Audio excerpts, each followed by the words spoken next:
Hello and welcome to the California Workplace Violence Prevention Training, a state law required course for California employees and employers.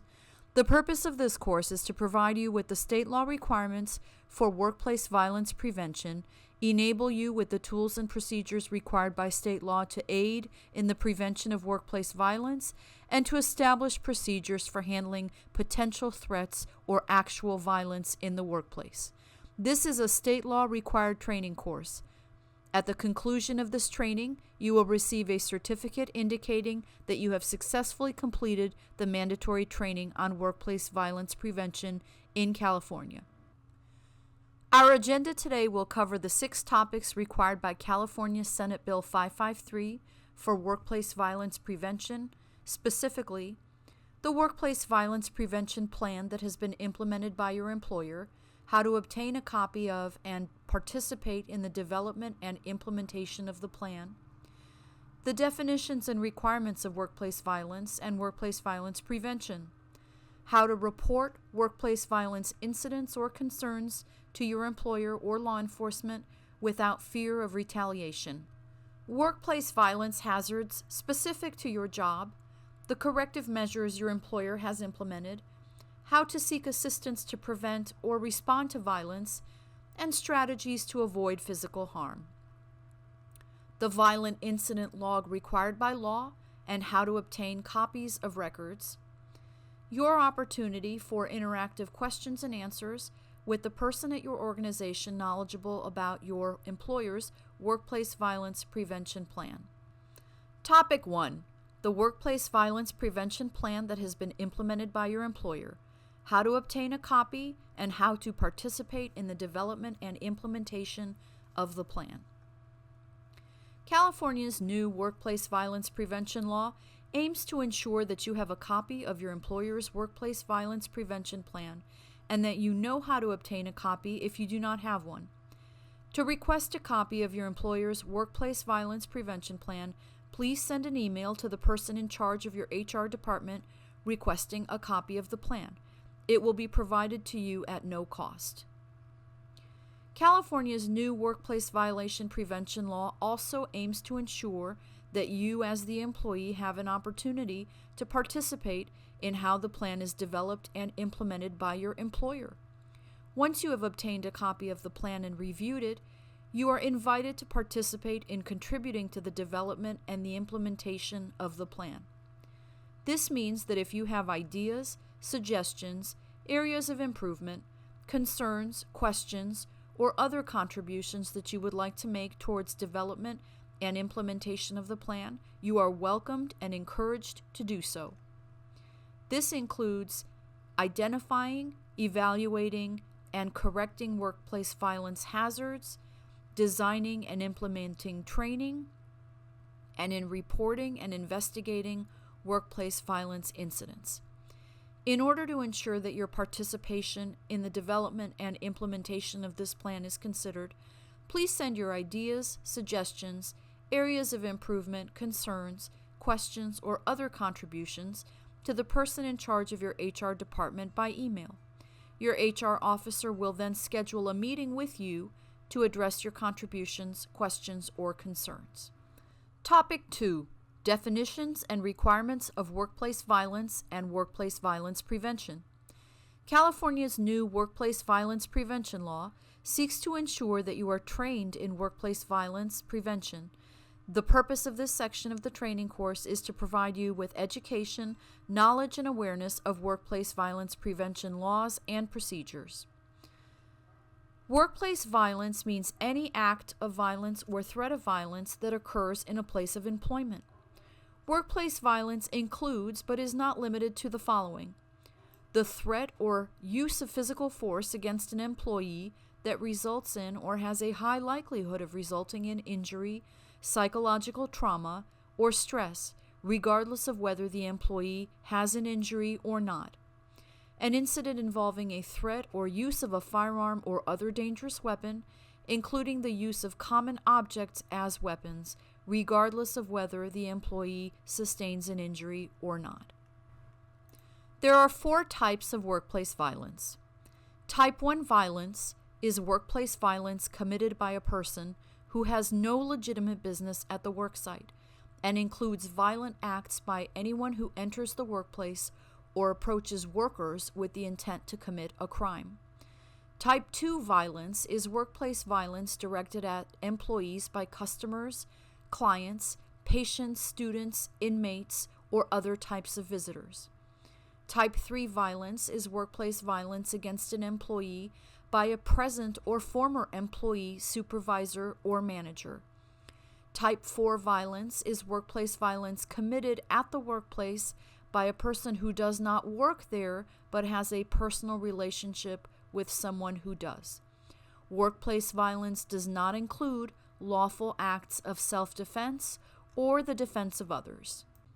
Topic 3. Reporting workplace violence. California law aims to ensure that you know the proper reporting procedures for reporting workplace violence and are aware that it is unlawful for you to be retaliated against in connection with making a report of workplace violence. This section is intended to provide you with knowledge and information about investigation procedures as well as emergency procedures for an actual workplace violence event.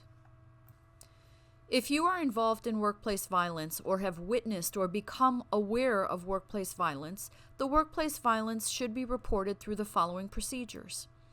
Upon becoming aware of the workplace violence incident, contact your immediate supervisor or your HR personnel representative and provide a report of what occurred, who was involved, what you saw, the dates, locations, and the nature of the violence that took place.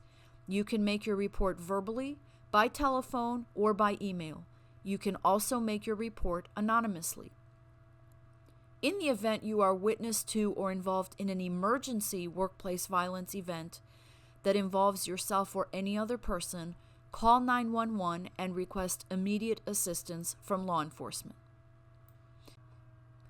It is the policy of your employer not to retaliate against any employee or personnel who makes a report of workplace violence. Your employer is dedicated to maintaining a workplace where every employee feels safe and respected. Part of this commitment includes ensuring that all personnel can report incidents or concerns of workplace violence without a fear of retaliation. What is non-retaliation? Non-retaliation means that no employee or personnel who in good faith reports an incident of workplace violence will face any form of punitive action, discrimination, or adverse employment consequence. This policy applies to everyone in the organization, regardless of position or your status. Your employer intends to take all reported incidents of workplace violence seriously and will conduct a prompt, thorough, and impartial investigation of all reports that are received. Support resources such as counseling and assistance programs are available to those affected by workplace violence. You will be informed once the investigation of your report of workplace violence has taken place and concluded. Any individual found to be in violation of this policy or engaging in workplace violence, including engaging in retaliation, will be subject to disciplinary action, which up to and including termination of employment. Your awareness and cooperation are essential to enforcing this policy. By fostering an environment of mutual respect and understanding, we can all contribute to a violence-free workplace. Remember, reporting workplace violence is not just your right, it's your responsibility. Together, we can ensure a safe, secure, and respectful working environment for everyone. In the event of an actual workplace violence emergency, your employer has implemented procedures to alert you about the presence, location, and nature of a workplace violence emergency. This can include evacuation or sheltering plans, depending on what is appropriate and feasible for your work site. In the event of an actual workplace violence emergency, your employer will also give you the details of how to obtain help from staff who are assigned to respond to the emergency, including security personnel or law enforcement. You have now completed 50% of this course. Please write down the following attendance code and provide it to your supervisor at the conclusion of your class. Topic 4. Workplace violence hazards specific to the employee's jobs, corrective measures the employer has implemented, how to seek assistance to prevent or respond to violence, and strategies to avoid physical harm. Workplace violence is unfortunately all too common of a reality of daily life in America.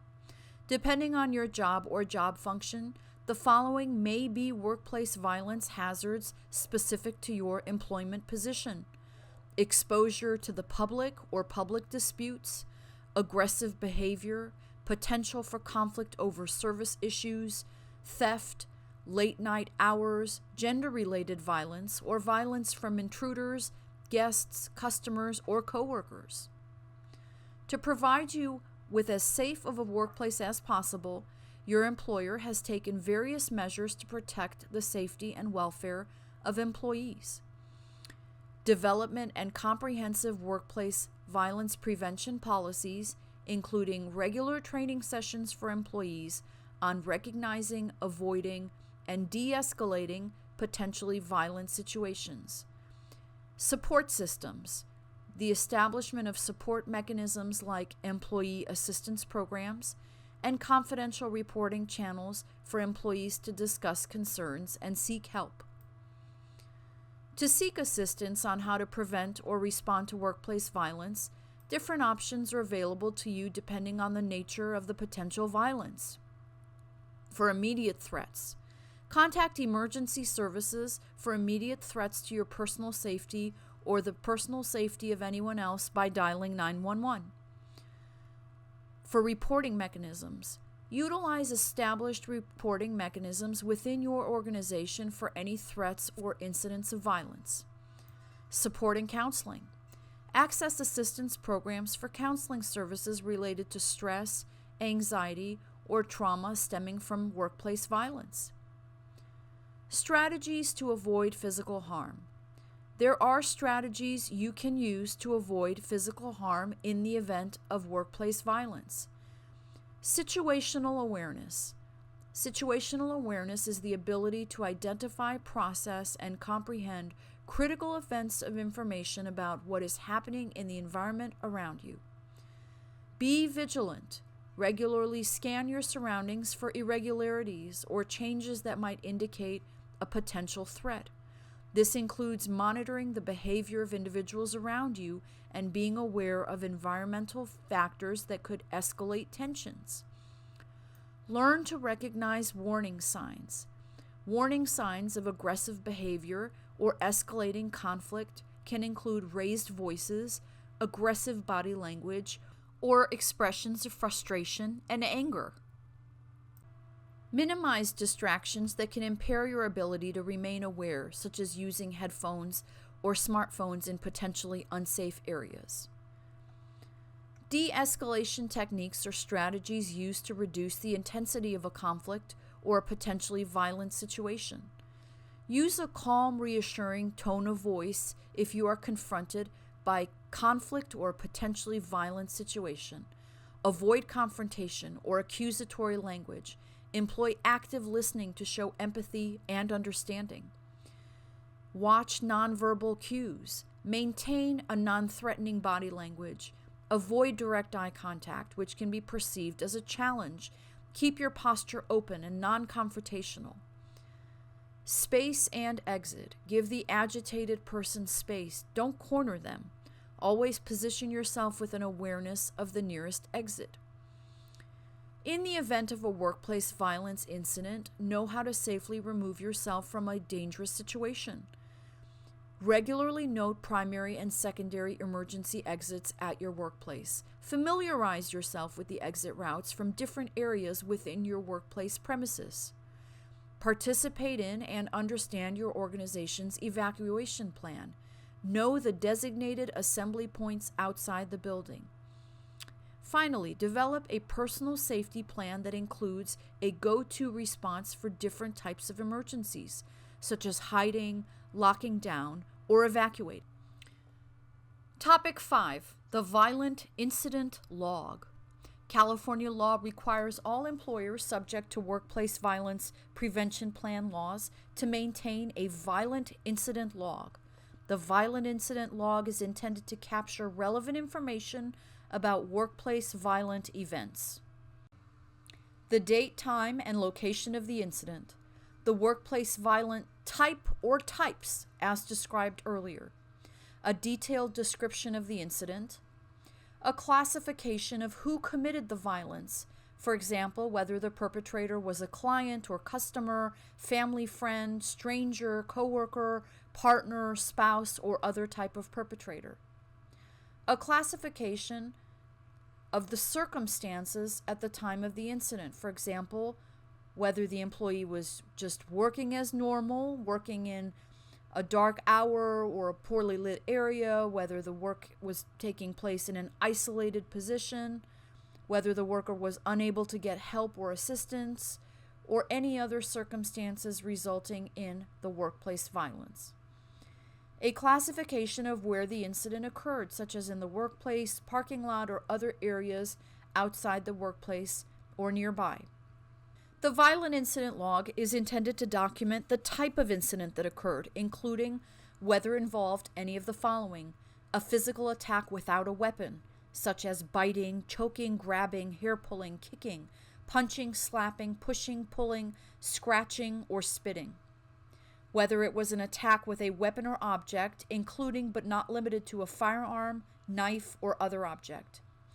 Whether the threat of physical force or the threat of the use of a weapon or object was included.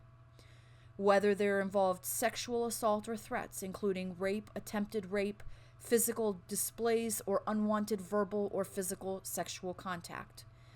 Whether the workplace violence incident involved any type of animal attack, or whether there were other circumstances not described above. The violent incident log is also to include whether or not security or law enforcement was contacted and their response, what actions were taken to protect employees from a continuing threat or the other hazards that were identified as a result of the incident, and finally, information about the person who is completing the log, including their name, job title, and the date the log entry was completed. California law permits you to make requests for records of the violent incident log, records of workplace violence hazard identification, evaluation, and correction records, as well as a copy of training records. In order to make your request, please make a written request to your HR representative, and it will be provided to you at no cost within 15 calendar days. Topic 6. Retrainings and updates to trainings. California's workplace violence prevention training may be provided to you supplementally if the circumstances require. For example, additional training will be required if the following conditions take place: if a previously unrecognized workplace violence hazard is identified, if changes are made to your employer's policies and procedures on workplace violence, or if there are changes to the law. There may be other circumstances on which additional training is provided to you by your employer to provide a safe and violence-free workplace for all employees. Congratulations, you have now completed this course successfully. Please write down the following attendance code and provide it to your supervisor at the conclusion of this class. You will be given a certificate for your completion of this course, and we thank you for your cooperation in promoting a safe workplace for all involved.